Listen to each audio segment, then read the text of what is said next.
Taking a creature out of its natural habitat is going to come with some teething troubles. Some animals can thrive in a new environment not intended for them, easily making it their home and effortlessly integrating into the ecosystem. Others, however, struggle to adapt and often find themselves unable to survive in a new environment. Steam locomotives too are often compared to living things, so that raises the question, could a locomotive that thrives in warm climates be any good in the cold?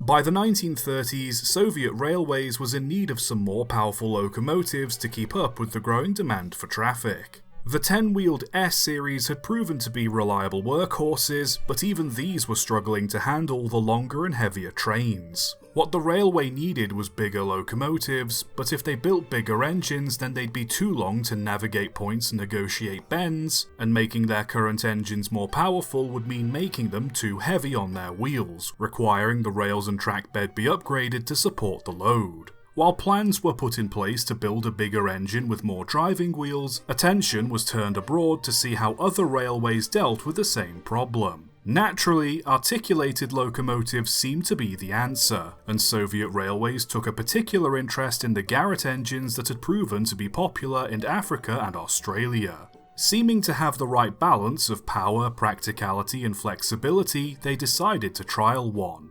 Since Soviet railways had no experience building articulated engines themselves, they decided to order a Garrett instead from Bayer Peacock and Company in England in 1932. Upon receiving the order, Bayer Peacock went the extra mile to ensure the engine would be fit for service. The final result was the biggest Garrett the company had ever built.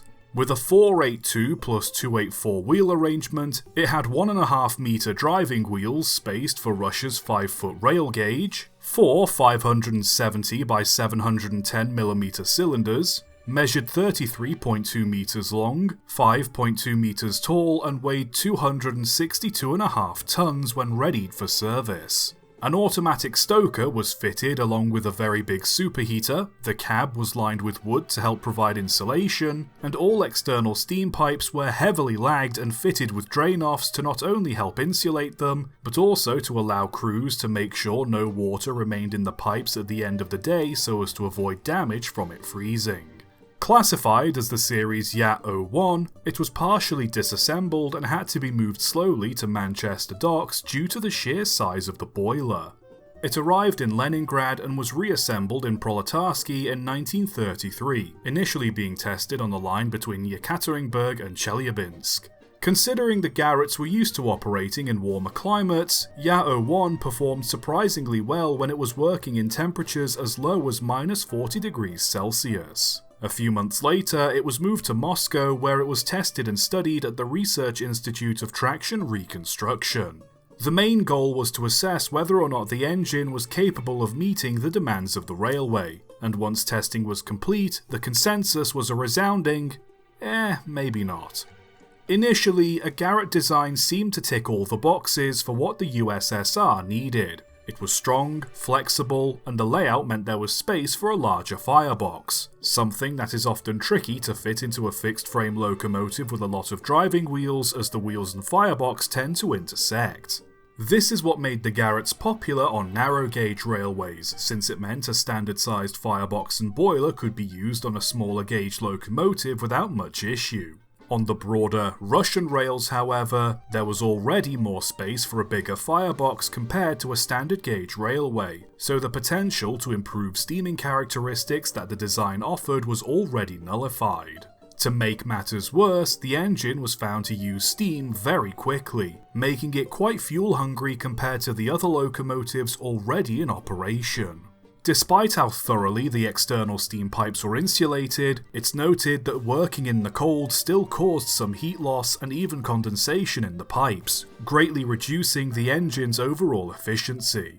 The Garrett was also supposed to have better weight distribution thanks to the number of wheels it had, but the overall weight distribution between the driving wheels was deemed unsatisfactory. There also came the issues of unfamiliarity with the Garrett design. Ya-01 was found to be awkward to maintain, and the weight of the engine caused the joints connecting the boiler frame to the bogies to wear out quickly.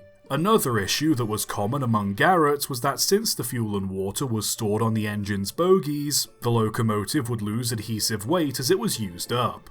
This was something African and Australian crews were familiar with and knew how to compensate for, but the Russian drivers, unfamiliar with the nuances of operating Garratt engines, often found the engine suffered from wheel slip when reserves were running low.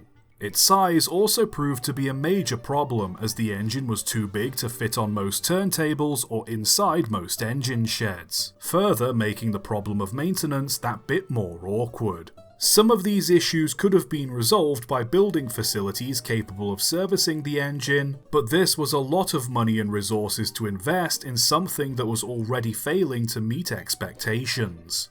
But perhaps the biggest reason the engine was viewed so unfavourably was to do with the politics around it. Running more Garratt would require either ordering more from Bayer Peacock or paying for a licence so they could build their own. It's likely that many of the railway's higher-ups didn't want to rely on foreign licenses or imported locomotives, and with it being the height of the Great Depression, it's entirely possible that the USSR couldn't afford to throw more money at the Garratt project anyway. After the tests, it was supposedly moved to Dnipropetrovsk in Ukraine, where it pulled coal and freight trains before being transferred to the East Siberian Railway in 1941, where it remained until it was scrapped in 1957. It's said, however, that the engine was taken out of service as early as 1937 because of how difficult it was to maintain and source parts for as a unique locomotive. The Ya-01 then is an interesting example of a widely praised and favoured design proving not to be a viable solution in every situation. While the Garratts remained kings of the rails in warmer countries, the fact they weren't able to conquer the cold climates of Russia just goes to remind us that there's no such thing as a truly perfect or universal design. But it was certainly a hell of a lot better than the alternative solution the railway came up with. Subscribe for more.